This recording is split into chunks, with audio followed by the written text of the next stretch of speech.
साल 1398, 1398। इस दुनिया के सबसे प्राचीन शहर काशी या बनारस या वाराणसी में एक शख्स ने जन्म लिया। माना जाता है कि वो शख्स जन्मा तो एक हिंदू परिवार में था, लेकिन पैदा होते ही उसे अपनाया नहीं गया, तो उसकी परवरिश हुई एक मुस्लिम परिवार में। आगे चल के उसने अपनी एजुकेशन या शिक्षा भी एक हिंदू ब्राह्मण के थ्रू पूरी की। धर्म, मज़हब, इन सब बंदिशों से कोसों दूर आगे बढ़ता ये शख्स हर कदम पे दुनिया के कायदे कानूनों पर सवाल उठाता, उन्हें ललकारता, हर चीज़ को एक अलग नज़रिए से देखता, जैसे कोई नहीं देख सकता था। और उसकी इसी आदत और इसी तरीके ने उसे आज 627 साल बाद भी उतना ही रेलेवेंट बना रखा है जितना वो उस टाइम पे हुआ करते थे। स्कूल की किताबें, फ़िलासफ़र्स की पीएचडी और इस देश का इतिहास उस शख्स के बिना बिल्कुल वैसे ही है जैसे जलेबी बिना चाशनी के। Yes, in this video we will be talking about Kabir. वैसे तो कबीर तो बहुत कुछ थे, a saint, a mystic, a philosopher, a teacher, a poet and what not. But इस वीडियो में हम उनकी पोएटिक रेलेवेंस को डिस्कस करेंगे। कुछ तो था ना कबीर के पास जिन्होंने उन्हें कबीर बनाया, कुछ तो था जो इतने सालों से उन्हें आज तक पढ़ाया सुना जा रहा है और आगे भी ये सिलसिला पता नहीं कितने सालों तक चलता रहेगा। द स्किल जिन्होंने कबीर को कबीर बनाया was the skill of observation. तो जितने भी आर्टिस्ट ये वीडियो देख रहे हैं, एक्टर्स, राइटर्स, स्टोरी टेलर्स, जो भी ये वीडियो देख रहा है, stay with me because in this video we will be talking about the skill of observation through Kabir. तो शुरू करते हैं। कबीरा खड़ा बाज़ार में। याद है स्कूल में जब हम किसी सब्जेक्ट की प्रैक्टिकल फाइल बनाया करते थे, स्पेशली साइंस की, तो फिर उसमें हर एक्सपेरिमेंट के बाद हम उसके ऑब्जर्वेशन लिखा करते थे कि इस एक्सपेरिमेंट से हमने क्या सीखा, उसमें क्या ऑब्जर्व किया। This is because no real education is possible without the art of observation. हाँ, किताबों को रटना एक तरफ ज़रूर होता है, पर क्या हम उसे एजुकेशन कंसीडर करेंगे? एक बच्चा जिसने ये किताब में पढ़ लिया, रट्टा मार लिया that oxygen is necessary for combustion, और दूसरी तरफ एक बच्चा जिसने एक मोमबत्ती को जलाया एंड उसने देखा कि जब उसमें सूट उठ रहा है तो फिर उसने उसे एक ग्लास से ढक दिया एंड ग्लास से ढकते ही उस मोमबत्ती की लौ बुझ गई, उसने ऑब्ज़र्व किया। तो आपको क्या लगता है कि उन दोनों बच्चों में से किसने ज़्यादा नॉलेज अटेन की? इसका जवाब आपको पता है। कबीर विद्वान थे। वो ये बात जानते थे कि ज्ञान की मोमबत्ती की लौ को जलाए रखने के लिए ऑब्जर्वेशन की ऑक्सीजन ज़रूरी होती है।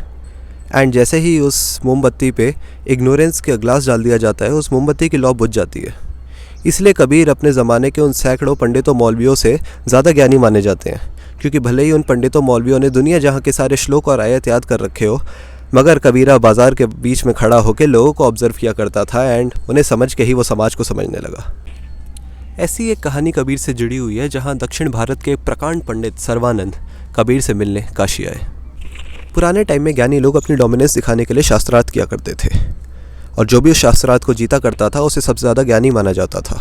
सर्वानंद अपने जीवन में एक भी शास्त्रार्थ नहीं हारे थे, और इसी घमंड के चलते उन्होंने अपना नाम सर्वजीत कर लिया था, सर्वजीत, जिसने सब कुछ जीत लिया हो।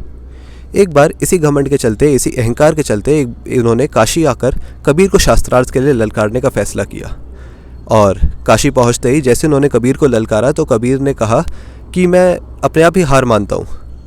ये सुनते ही सर्वानंद खुशी से झूम उठे कि उन्होंने कबीर को शास्त्रार्थ में हार मानने पर मजबूर कर दिया।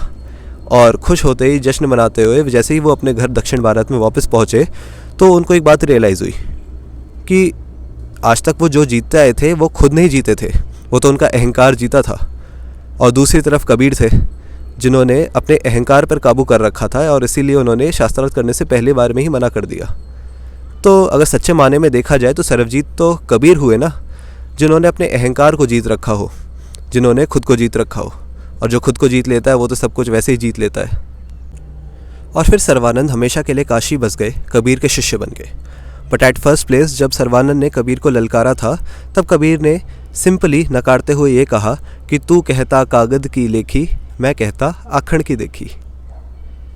उसका बेसिक मतलब यही था कि सर्वानंद वो कहते थे जिन्होंने धर्म ग्रंथों और शास्त्रों से पढ़ा था और रट्टा मारा था, बिल्कुल उस टेक्स्ट बुक वाले स्टूडेंट की तरह।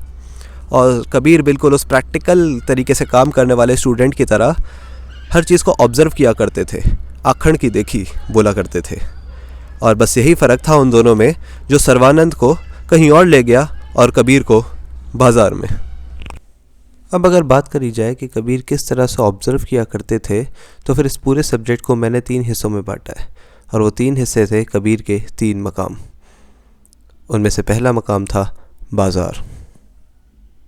हम सब आमतौर पर एक गलती करा करते हैं।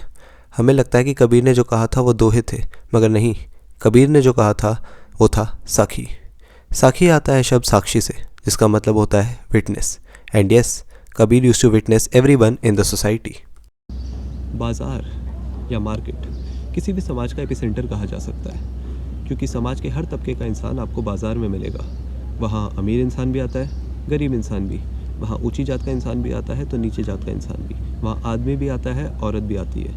वहाँ कोई शराब खरीदने आता है तो कोई दवाई खरीदने आता है, कोई सामान बेचने आता है तो कोई सामान खरीदने आता है। इन शॉर्ट, समाज का एनवायरनमेंट बहुत ज़्यादा हेट्रोजेनस होता है। कबीर ने इसी बाज़ार को, जो कि समाज का केंद्र है, एक मेटीरियलिस्टिक दुनिया की उपमा भी दी है, जहाँ सब लोग अपने पैसों या दौलत या नाम या शोहरत से बंधे हुए हैं। ऐसी मेटीरियलिस्टिक दुनिया, और उसी मेटीरियलिस्टिक दुनिया, उसी बाज़ार के बीच में खड़े होकर कबीर ने कहा कि कबीरा खड़ा बाज़ार में लिए लुकाटी हाथ, जो घर जा रो आप ना सो चले हमारे साथ। या फिर कबीर ने यह भी कहा कि कबीरा खड़ा बाज़ार में मांगे सबकी खैर, ना कहूँ से दोस्ती ना कहूँ से बैर।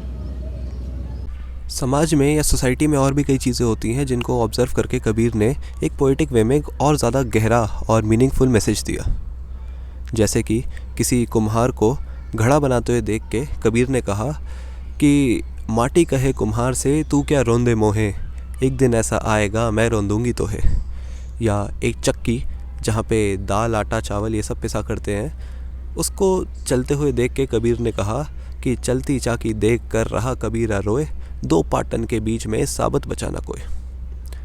सिर्फ नॉन लिविंग चीज़ों को नहीं, कबीर ने इंसानों को भी ऑब्ज़र्व किया, काफ़ी गहराई से ऑब्ज़र्व किया, और उनके आडंबरों को देख के, जो शायद धार्मिक भी हो सकते हैं या व्यक्तिगत भी हो सकते हैं, उनको देख के कबीर ने कहा कि मलमल धोए शरीर को, धोए न मन का मैल, नहाए गंगा गोमती, रहे बैल के बैल। बस यही वो बातें हैं जो कबीर को एक अलग लेवल पे लेकर जाती हैं एक आम इंसान से। दूसरों की एक्टिविटीज़ और दूसरों के बिहेवियर को ऑब्ज़र्व करना काफ़ी ज़रूरी होता है, मगर उससे भी ज़्यादा ज़रूरी होता है खुद को ऑब्ज़र्व करना। दूसरों को ऑब्ज़र्व करके इंसान खुद को दूसरों में ढूंढता है, मगर खुद को ऑब्ज़र्व करके इंसान अपनी अच्छाई अपनी बुराई अपने अंदर ही ढूंढता है। यही था कबीर के ऑब्ज़र्वेशन प्रोसेस का दूसरा मकाम, अपना मन। कबीर के कस्तूरी मृग के बारे में तो आप सबने सुना ही होगा। कस्तूरी कुंडली बसे मृग ढूंढे वन माही, ऐसे घटी घटी राम है दुनिया देखे नाही। कितनी खूबसूरती से यहाँ पे कबीर ने खुद को ऑब्ज़र्व करने के लिए, सेल्फ इंट्रोस्पेक्शन के लिए कहा है कि इंसान भी तो उस कस्तूरी मृग की तरह ही है। वो पूरी दुनिया जहाँ में वो सब ढूंढता है जो उसी के पास है, जो उसके अंदर है। अंदर ही सारे सुख हैं, अंदर ही सारे दुख हैं, सारी अच्छाइयाँ भी आपके अंदर ही हैं और सारी बुराइयाँ भी आपके अंदर ही हैं। और इसी अच्छाई बुराई की बात करते हुए कबीर ने एक और साखी कही थी, जो कि सेल्फ इंट्रोस्पेक्शन की एक अलग ही नींव कही जाती है कि बुरा जो देखण मैं चला, बुरा ना मिलया कोई, जो मन खोजा आप ना, मुझसे बुरा ना कोई। खुद को समझना दुनिया में सबसे मुश्किल काम है, पर कबीर ये मानते हैं कि एक ऐसा भी हथियार है जिससे हम इस मुश्किल काम को काफ़ी आसानी से कर सकते हैं। उस हथियार का नाम है प्रेम।